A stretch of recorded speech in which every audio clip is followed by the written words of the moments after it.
the sun, where to stand in the morning. Church, I don't want to take your time today. Let's see Genesis 21. Hallelujah. The Bible says, and the Lord visited Sarah as he had said, and the Lord did unto Sarah as he had spoken. This morning, quickly, I want to share with you, prepare for visitation. Amen. Tell your neighbor, say, you looking at me. You'll be visited this month. You have to prepare. Prepare for what? Visitation. The Bible says the Lord visited Sarah. If you have not looked forward to be visited this month, I have come to you as a prophetic voice. You will be visited. And the visitation is going to be a higher guest. And that guest is going to be God. And when God comes, everything that is not supposed to be around you, God will pack it away. Say, I will be visited. Prepare for a visitation. Have you ever prepared for somebody coming to visit you? You will not do things as normal. You will not do it the way you used to do it. When somebody was coming from Boston to visit us for our celebration period, we made a lot of things organized that we ignored before. Because we want to give her a good outlook of our home, a good outlook of the family. And I let my children know what they ought to do while this woman is in the house. Because when a higher guest is coming, you need to put some things together. You need to order some things. Let your neighbor say, I will order some things. God is going to give you grace. This visitation will not miss you. I say by the grace of God, it will not miss you. The Bible says that Sarah was visited. Sarah was barren for 25 years, and a day came when God visited her. God is visiting somebody today. Oh, no matter how long the situation has lasted, there is a day of visitation, and that day has come for you today. Somebody say amen. Yes, visitation comes from God. Proverbs 21 verse 31 says, the horse is prepared for the day of battle. Victory is from God. So God will always want us to prepare before the victory comes. The horse is prepared. Proverbs 21:31. The horse is prepared for the day of battle, but victory comes from who? God. So when God is coming to visit you, God is not coming on an ordinary trip. He has seen some things that need to be done. God is not an idle man. Anytime God is coming, if you are not ready, he bypasses you. That's why God is putting Redeemed Tabernacle Church in order. We are beginning to align precept by precept, doctrine by doctrine, teaching by teaching, so that when God comes, we will not miss his visitation. Somebody say, I will not miss the visitation of God. Yes, the Bible says the children of Israel were visited, but they did not know the day of their visitation. May you know when God is visiting you. Amen. Somebody say, I believe it. I believe it. Yes, we have to prepare for this great visitation. Every great victory and success in God precedes preparation, readiness. Hallelujah. God is about to change you. He is interested in your situation. But if you are not ready, God is never ready. If you are not prepared, God is unprepared. He is coming to those who are prepared. Tell your neighbor, say, I will be prepared. Say, by the grace of God, I am ready. Olympics is an international sport, but it's not organized in any country that is not ready for it. Amen. For you to be ready for Olympics competition as a nation, you should be able to have international airports. Number one. And number two, you should be able to have multiple stadiums. It takes preparation for you to experience higher level of visitation. Amen. When your sacrifice touches heaven, angels will visit you. When your sacrifice touches God, God will visit you. It takes something that attracts visitation. No matter how some of us are today, there is no way President Barack Obama can come into our house. If we want to invite President Barack Obama, probably we need to change location. Tell your neighbor, say you need to change location. Yes, visitation of a higher level attract preparedness. Tell your neighbor, say preparedness. Some of you, by the grace of God, you need to change lifestyle. Because the great call that is coming to change you. And anything that is anti-God, reject him, repels him. But today, receive grace. I say receive grace to receive such a visitation. Somebody say yes. We want to see God, but are we ready? Yes, sir. We want miracles. Are we ready? Yes. Sometimes we labor and labor and labor. I remember a particular time I was praying for somebody and God said to me, son, you are not prepared. I said, but Father, I always live for you. He said, no, you are not prepared for this kind of challenge. Hallelujah. Yeah. I had to call up myself for 21 days fasting and prayer. And once I finished, God said, you are now ready. Anything that will put you in readiness, receive grace from today. I say, receive grace from today. In the name of Jesus. Somebody say yes. Oh, Mashkabonda Labo Suta. Lebros Kite de Lebosha. The Bible says in Matthew 25, verse 1, there were 10 virgins, and all of them had lamb. They were waiting for the bridegroom to come. And 5 of them were foolish and 5 were wise. The wise virgin, they put oil in their lamp.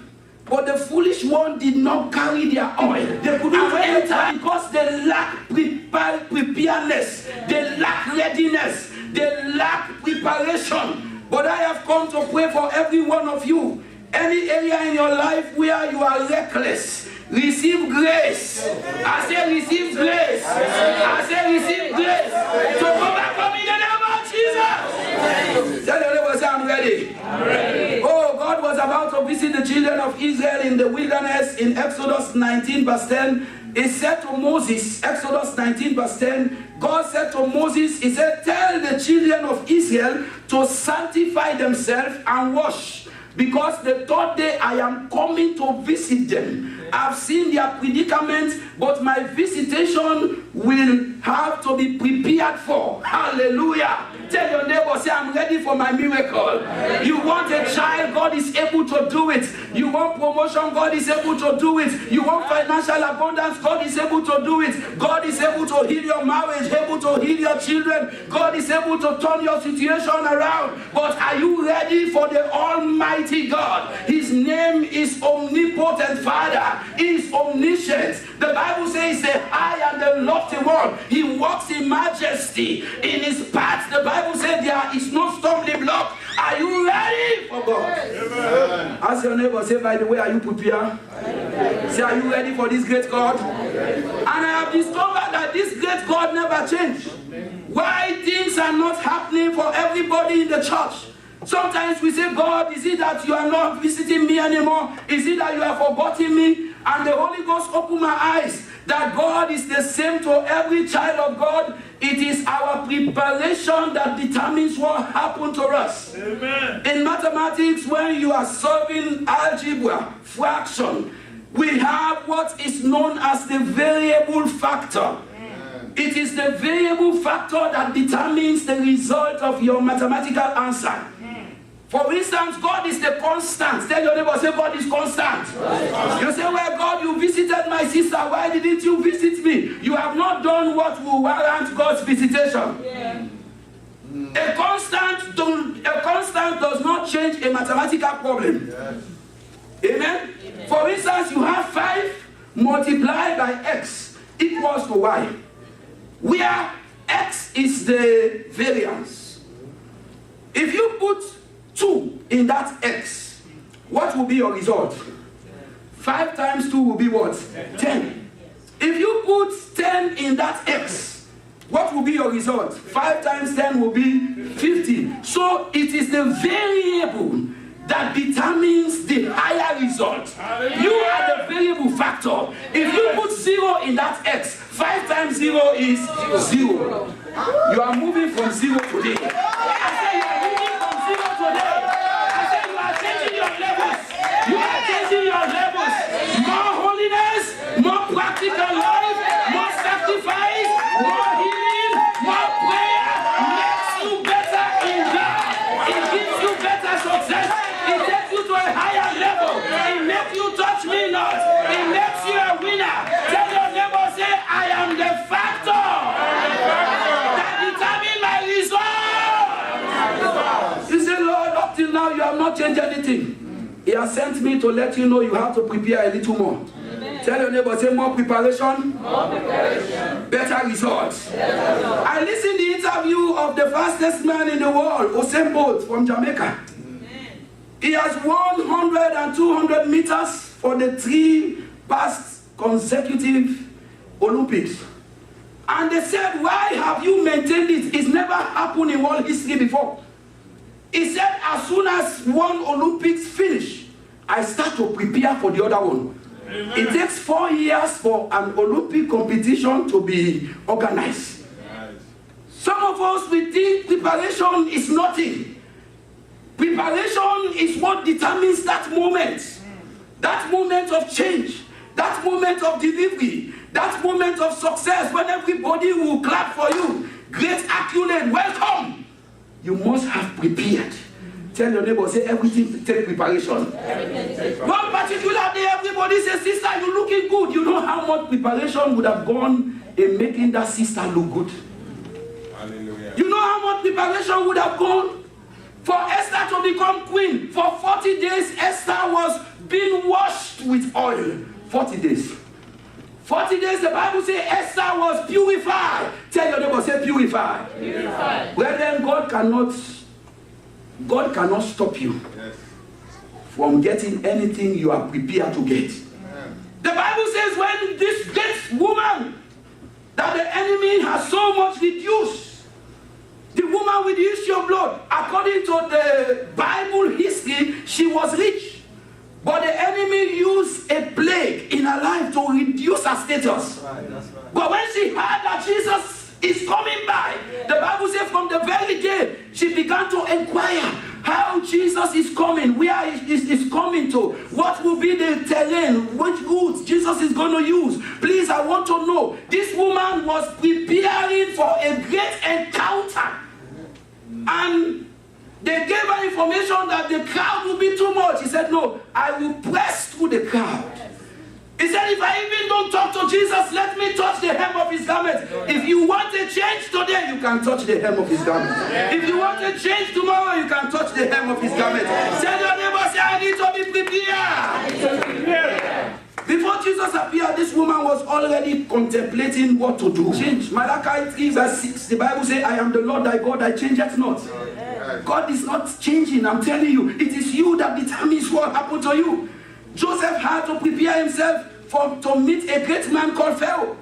Preparation is the springboard for success in anything you do.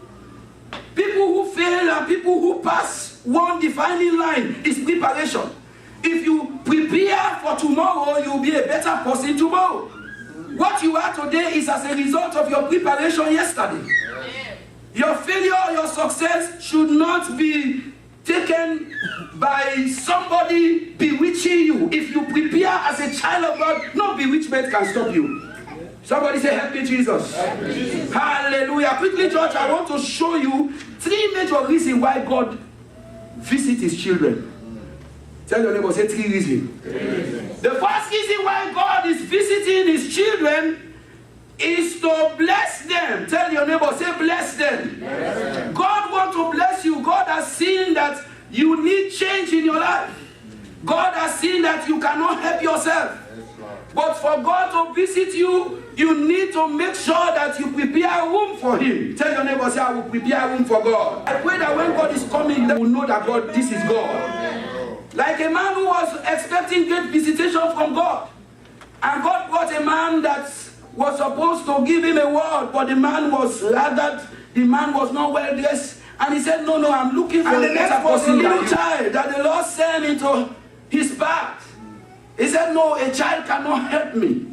And the next was an old woman And he said, no, I'm not looking for this kind. And then when he went into prayer, God said, I have come in 3 different ways. Yes. But because you lack preparation, you have not even taken notice that I am the God in that reckless man. I was the God in that little child. I was the God in that woman. Hallelujah. Amen. Tell your neighbor, say, we will not miss God. See, this is why God will visit you, number 1, to bless you. Tell your neighbor, say, to bless you. Bless you. If you are not prepared, if your spiritual antenna is not in place, in your day of visitation, you will not even perceive that this is God. That's why every child of God needs to order your life. You need to live for God. You need to do the things that will attract you closer to God. Amen. Because you don't want to miss the day of your what? Visitation. Yes. In 1 Samuel chapter 2 verse 21, the Bible says, the Lord visited Anna. Anna was the wife of Elkanah, the second wife. The Bible says that Anna had been in that house without a child. And every day Anna would go to church just like any other member of the family. Yeah. A need in Anna's life, every need in your life, God has already taken inventory. Yeah. And this month He's coming to visit you. Yeah. May you be ready for such visitation. Yeah. The Bible says every season Elkanah will take Anna, his wife, and Peninnah, his wife, and his children to church. Every season, but things never happen. Until a particular moment when Anna decides to put some other things in place. Anytime you put things in place for God, God will change your life. Anytime you say, Father, I am doing this thing that I have not done before. Father, I want to just get better in you. Then God is going to make you a better person. Tell your neighbor, say, God comes to you to bless you. But any blessing of God precedes greater preparation. The Bible said that when they went to Shiloh, Anna at that particular moment told her husband Elkanah, he said, when you are going home, I am not going. Today I want to do extra hours with God. Tell your neighbor, say extra hours. The Bible says when the family left, Anna was still in the temple. Anna was still praising, worshiping God. Anna was still groaning in her spirit. Lord, I need a visitation. And the Bible says suddenly, heaven broke loose. Heaven is about to break loose for you. I say heaven is about to break loose for you. But you cannot do the normal thing and expect extraordinary results. You cannot keep doing the same old story. You need to change things, change life, change way of doing things, and then you will see a greater blessing. Say, Anna prepared. Yes, you have to. The Bible tells us in John 2 verse 5 that Jesus visited the feast of Canaan. Anytime you hear God, I'm telling you, God as God, you hardly see Him anywhere. His presence is what we feel. But God do visit. Hallelujah. He come as God. Praise the name of the Lord. His presence is everywhere. But there are certain times in your life, your preparation will attract God to you.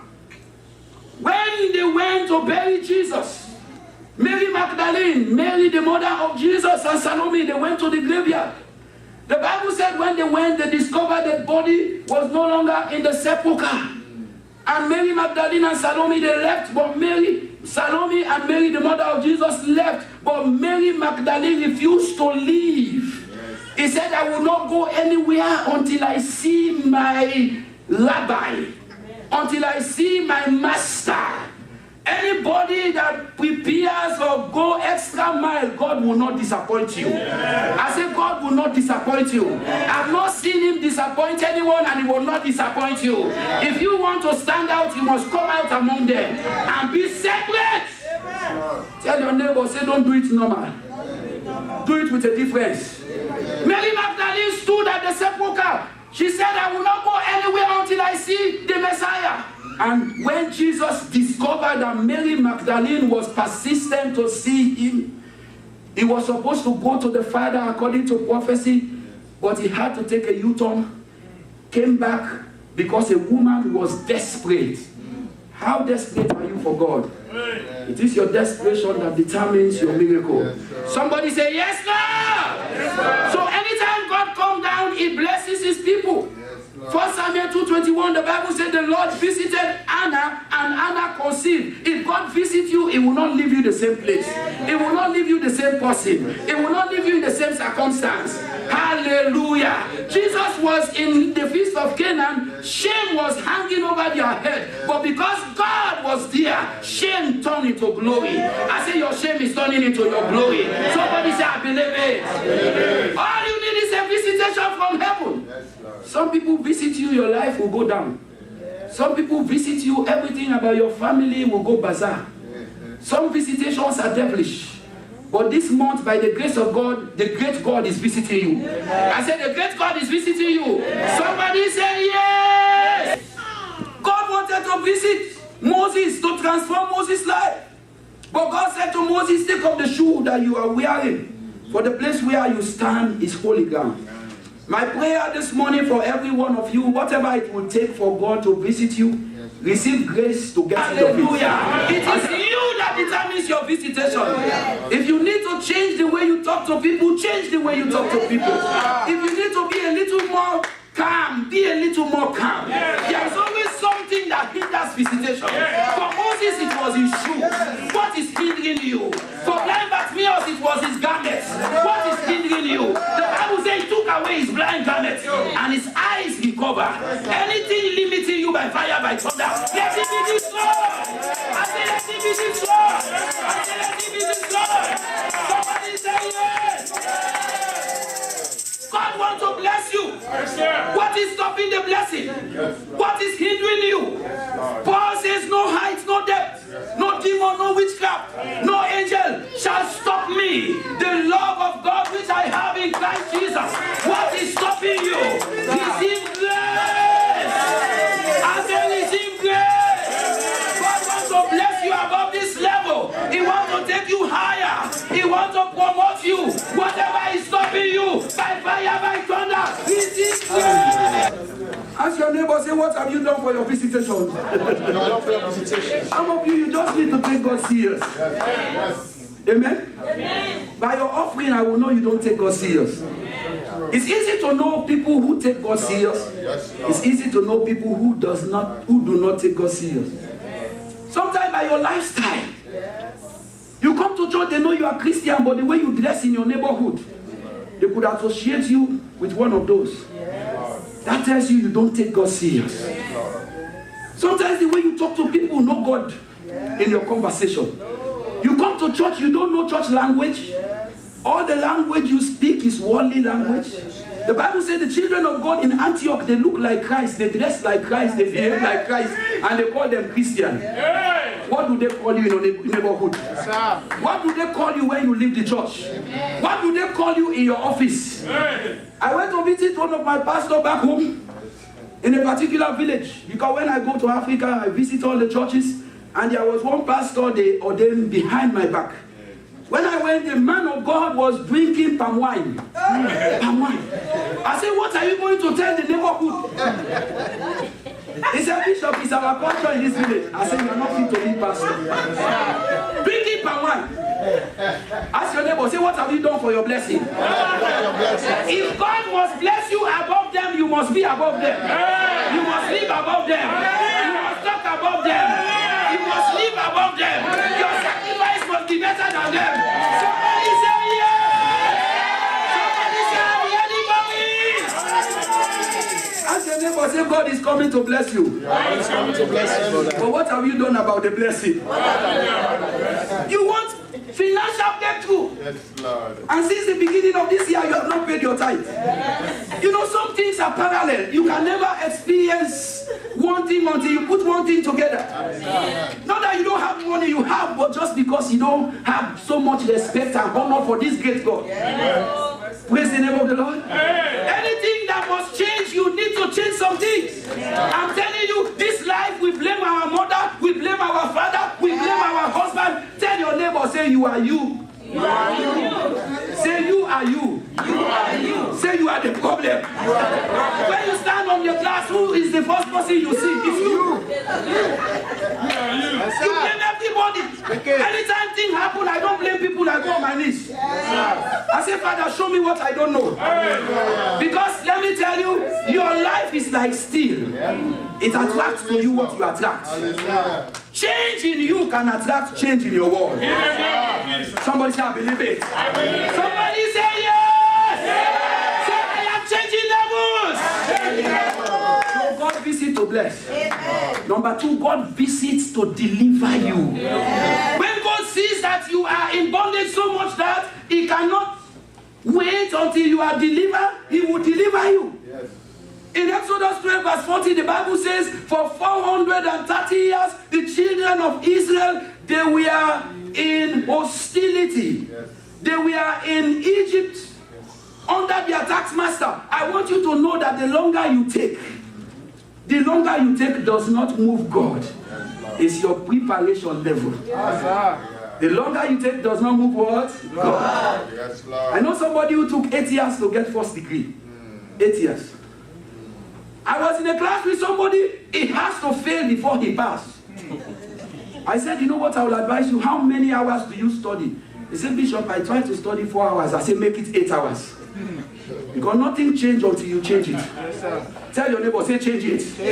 God has come to deliver you. Tell your neighbor, say, God is visiting me to deliver me.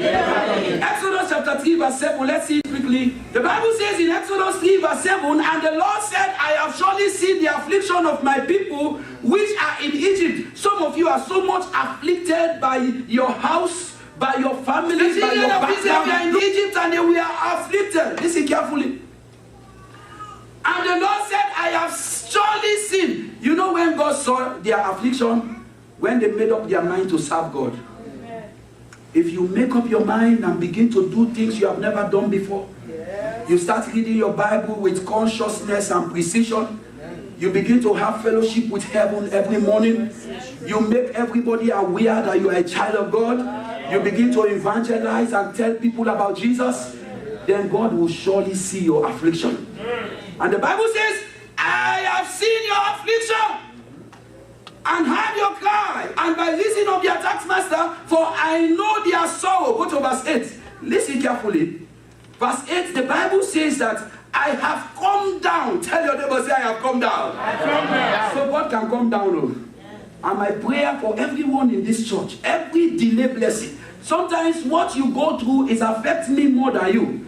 Because God has called me for deliverance, redemption, restoration, and salvation. So if you are here and things are not working for you, I keep asking God questions. And in the process of inquiring, God gives us certain messages that will bring you out. This message today is meant to bring you out. I say it's meant to bail you out. Somebody say yes. God say, and I am come down to deliver them out of the hand of the Egyptians, and to bring them up out of that land unto a good land and a large land, unto a land flowing with milk and honey, unto the place of the Canaanite, the Hittites, the whatever. God wants to deliver you. Tell your neighbor, say, Jesus is Lord. Say, Jesus is Lord. So God is coming down anytime you are afflicted. That's why he said to the children of Israel in Exodus 14 verse 14, he said, I will fight for you. Anytime the enemy wants to afflict you, God is going to deliver you from that affliction. When Shadrach, Meshach, and Abednego were in the fire, suddenly God appeared. As long as your preparation with God is intact, it will not leave you in bondage. The Bible said they saw a fourth man in the fire and they discovered that it was nobody but God. After today, they will see God with you in your office. I say after today, they will see God with you in your school. They will see God in your marriage. They will see God in whatever you lay your hands to do. Somebody say yes. Somebody say yes. So that's what God does. He comes to deliver us. Daniel was in the lion's den. It was God that shut the mouth of the lion. If God is not with you, there are certain things you will be vulnerable. You will become a prey. You will become a victim. But I pray that after today, God will be with you. Amen. And number 3, why does God come? Why does God visit? God visits so that he can stop the work of the wicked. Some people, they pose themselves as a giant, as a wicked man, and they think that without them nothing can happen here. I've been in a village where somebody says that in this village nothing happened without me. A fetish priest. God led us to that village to do evangelistic work. The very day we entered, God made us so fearful that night. We couldn't sleep, we were praying. We prayed all night because God knew that the battle was intense in the spirit. This man actually sent people literally to attack us. It was in Token village in Freetown, Sierra Leone. Literally at night, we were so fearful and we stood praying all night because there was a man in that village that controlled everybody else. And he says nothing happens here until by my word. And when we got there, something ignited our spirits. We prayed all night. And during the crusade time, the man came with his fetish. He was sitting at the back, all his talisman and all his concussion. He was doing some divination to stop our meeting. And suddenly, he fell under the power. Amen. That was the time that man was visited. Today, the man is a pastor in that same village. God is stopping the wickedness of the wicked. I say God is stopping the wickedness of the wicked. Somebody say yes. Yes. So God visits in order to punish wickedness. Tell your neighbor, say punish wickedness. Punish wickedness. If God allows wicked people to go free, then He's not God. The Bible says in Exodus 20 verse 4, God will visit the iniquity of wicked people. He will visit it. In Jeremiah 10:15, the Bible says, the Lord God will visit them and they will perish. I pray anyone that is responsible for your demise, anyone that is responsible for your backwardness. Oh, some people, the life they live, somebody is responsible. Somebody tie you somewhere. Somebody carry your name somewhere. Somebody package you somewhere. I have come in the name of Jesus. The God of vindication is about to visit you. The God of recompense is about to visit you. The God of deliverance is about to visit you. The God of judgment, Father, judge them in the name of Jesus. Judge them in the name of Jesus. Yes, God must end the work of the wicked. Nebuchadnezzar thought he wanted to be God and he could be God. God threw him into the bush. He lived in the bush as animal. God don't happy. God is not happy the way they are ostracizing you, the way they are reducing your image. Your preparation will attract heaven. Tell your neighbor, say it will attract heaven. Usually now as I close, I want to show you 3 things you need to do for a visitation. How many of you want God to come into your house? I have seen God before. I know that we are still growing, we are believing God, but by the special grace of God, we'll get to any place that God has destined for us. Because I will keep listening to Him, I will keep preparing my soul, preparing my life, preparing the church to get to that place. Where others have been to, you can go there. What is the difference? Examine yourself. Number 1 is to examine. Tell your neighbor, say examine yourself. Anybody that desire change, you want God to visit you, the first thing that must happen is self-examination. Self what? Examination. The Bible says, as a man thinketh in his heart, so is he. Sometimes you are your own witch. Examine yourself. Sometimes you need to clean up some things in your heart. When you want a visitation from God, you cannot be like the enemy and then you overcome the enemy. The Bible says demon cannot cast out demons. Examine yourself. The Bible says that we must examine. Tell your neighbor, say examination. Examination. You must examine yourself to know whether you are still in the faith. Whether you are still capable for God's visitation, you are still capable for God to come into your life.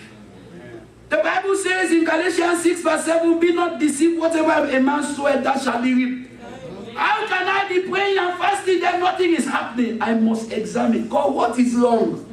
Because you can pray and fast in vain. Are you coming to church? You are paying your tithes. Every day in this church we pray for people who pay their tithes, people who come to church, people who serve God here. We pray a scripture that has become a national anthem. Isaiah 10 verse 3. Father, let it be well with them. Amen. Let it be well with their family. Amen. Let it be well with their finance. Let it be well with their children. So if things are not changing, the first thing you need to do is to examine yourself. Tell your neighbor, say, examine yourself. Examine yourself. That's what Joshua did, and God said to him, Israel has stolen the devoted things. And then once they put that devoted thing away, the battle ends and the victory emerge. Tell your neighbor, say, I'm going to have my victory. You are going to God and say, Father, I have come to you, I'm your child, Lord. I know that there is nothing you cannot do. But God, anything in my life that is stopping me, let your fire consume it. Amen. We're going to pray as I close. Anything that is in your life that is stopping your destiny, let it burn by fire. I say, let it burn by fire. I say, let it burn by fire. Somebody say, Amen. Amen. Sometimes what you have as your trouble is in you. Sometimes it's the way you talk. Sometimes it's the way you carry yourself. Sometimes it's your mannerism. Sometimes it's your relationship with people that is awkward. You need to fix it. Because everything you receive, it comes from people. Have you ever received anything from heaven? Somebody has to recommend you. Somebody has to talk on your behalf. So there are many times when what we need is self-examination. Tell your neighbor, say self-examination. Yes. God wanted to come to Zacchaeus. Zacchaeus wanted Jesus to visit. And Jesus said, Zacchaeus, I cannot come. Jesus said, why? He said, you are a criminal. You steal people's money unjustly. He said, well, Lord, now that I know, I'm giving them 4 times. And Jesus visits. When you examine yourself and do what needs to be done, Jesus will visit you. Zacchaeus said, I will give them 4 times. That was the only reason why Jesus was constrained to visit. Ask your neighbor, say, have you examined yourself? Some things you say, sometimes that demons are in charge. It's just that the way you live your life. The way you live your life could be reason for your limitation. Number 2, how can we expect God's visitation? Tell your neighbor, say, put your house in order. God will not come in any house that is not in alignment with order. Tell your neighbor, say, your house must be in order. I have made up a covenant. I have made a covenant with God that as long as I live, I will put my house in order. Whatever it takes. It's not by force, it's by love. It's not by power, it's by wisdom. Tell your neighbor, say wisdom. Sometimes the enemy will come into your house in such a way that husband and wife will be sleeping in separate ways. In my house, I made a covenant that nobody will leave the matrimonial bed, no matter what happens. Praise the name of the Lord. No matter what happens, I will not leave my matrimonial bed. My wife will not leave. If I leave, maybe I'll go to the sitting room to pray. But not that we have any conflict. Because the matrimonial bed is meant for solution, it's meant for comfort, it's meant for reconciliation, it's meant for peace. And once the devil is able to divide that matrimonial bed, the woman is now sleeping in the sitting room, the wife is now sleeping in one of the children's room, then you are in for division. A house divided cannot stand. I pray that this grace will come into your family. I pray that this grace will come into your life. I pray that this grace will come into your home. Hezekiah was such a person. God wanted to bless him, but he said, Hezekiah, you are about to die. He said, why am I dying? God said, put your house in order. 2 Kings chapter 20 verse 1. God can never visit a disordered home. I told a man of God, I said, by the grace of God, God is going to use you. But if you cannot take care of 3 children and your wife, how can God give you congregation? That's right. If you say you are a man of God, show me your family. Yes. Your family is your first church by the grace of God. Yes. If you say you are a child of God, your family is your first church. Yes. Well, you have divorced 5 times. And you have 10 children out there. And you say, I'm a man of God, God will bless you. Go and fix your home. Amen. Because you cannot give what you don't have. In law, we have what is called nemo dat co abet. Anything you don't have, you cannot give. You cannot. You love me so much, you want to give me a house, but you don't even have one. You are still a tenant. How can you give me a house, you don't have house? You cannot give what you don't have. Amen. You want to give people money, but you yourself, you are broke. So you need money first. Likewise, you come to church here, you want to bless everybody, and you are cursed. How can you bless?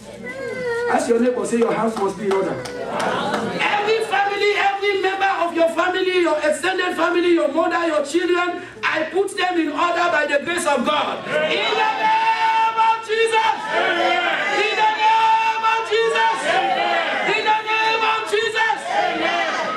The same grace that is upon my family, let it come double in your own. Let it come double in your own. Somebody say amen. Anything that is not working well for you, heaven will not fix it. You have to solve it yourself.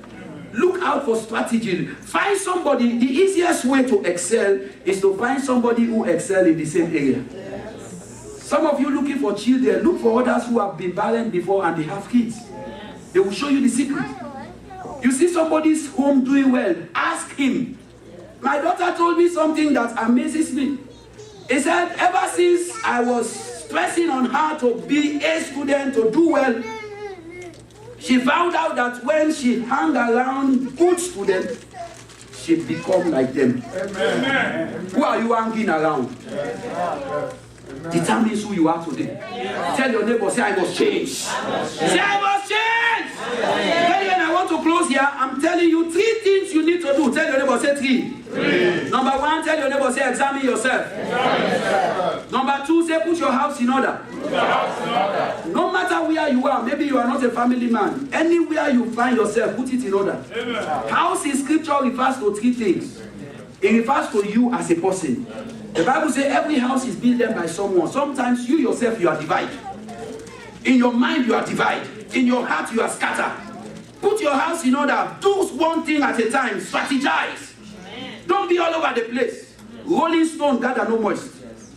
If I ask you what are you doing about your life, you should be able to tell me with precision. If you ask me 10 years from now, I will tell you what I will do next year, what I will do the other year. That is order. But some of us, next year, 2007, we don't even know where we will be. We don't know what we'll be doing. Even next month, October, we don't have a clue where we'll be. That's why somebody will call us, let's come over to Dallas. There is something good going on in Dallas. Everything that is suggested to a man who is not in order is accepted. Anything suggested. Anything suggested. Sometimes somebody calls me, Bishop, can you come over? I say, I cannot come now because I have a schedule. When I come to office, I have to do. You cannot drag me around. I'm not a chicken. Tell your neighbor, say, I'm not a chicken. I have much more respect for people when I call them and they tell me, Bishop, I have this to do, I have this to do. That tells me there is order in that life. So when God talks about house, number 1, He talks about you. If you are a married man, you are not in order, your children will not be in order. If you are not in order, your wife will not be in order. Yes, it's just that what you have is what you transcend.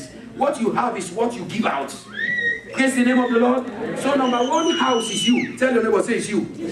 Say you are your house. Number 2, the next house is where you live, your environment. Your husband, your wife, your family, your mother. You know, sometimes you should know how to live with your in-laws.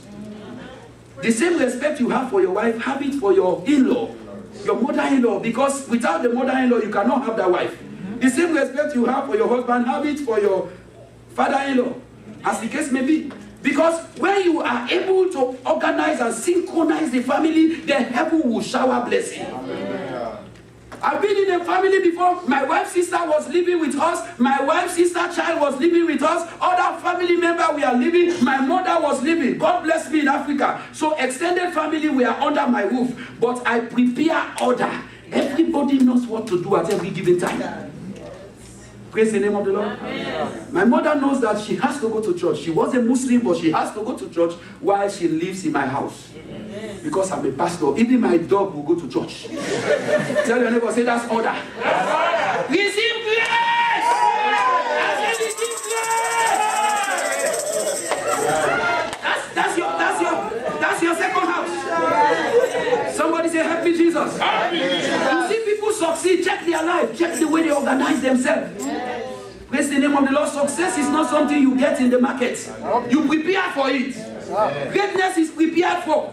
While everybody is awake, you are sleeping and snoring. You have to order your life. Tell your neighbor, say, order your life. And the third house is the house of God. Tell your neighbor, say, house of God. In this house of God, there must be order. No disunity, no separation, no segregation, no kind of grudge, malice. It should not be in the church. And those who stand against those things, God will bless them. Always be an agent for the change. Because it takes two to fight. But when you decide that you will not fight and you strike the compromise, then you have the blessing from God. Well, somebody must stand for the change. Praise the name of the Lord. When I see two people fighting, texting each other, abusing each other, I see both of them as babies. Yes. Because when you grow up as a man or a woman, you change. Yes.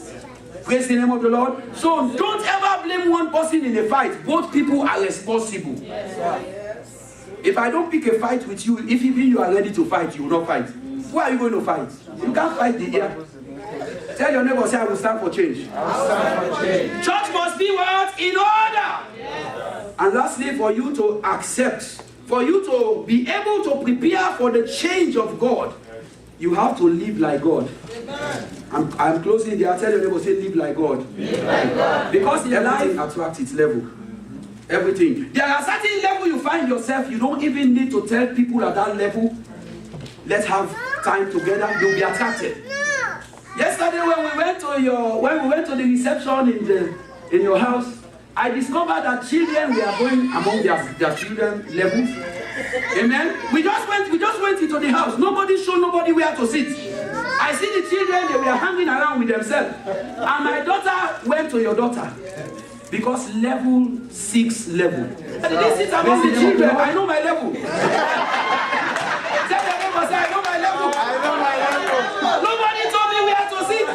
But I saw some chairs organized. I said, this could be my level. And by the time I sit down there, I see Elder Moses also come and sit down. I didn't tell him come and sit down. He comes. So if you want God, get to his level. Take away sin in your life. Take away iniquity in your life. Don't desecrate your life. Everything levels attract. Liquid 6 their level. Stand on your feet wherever you are.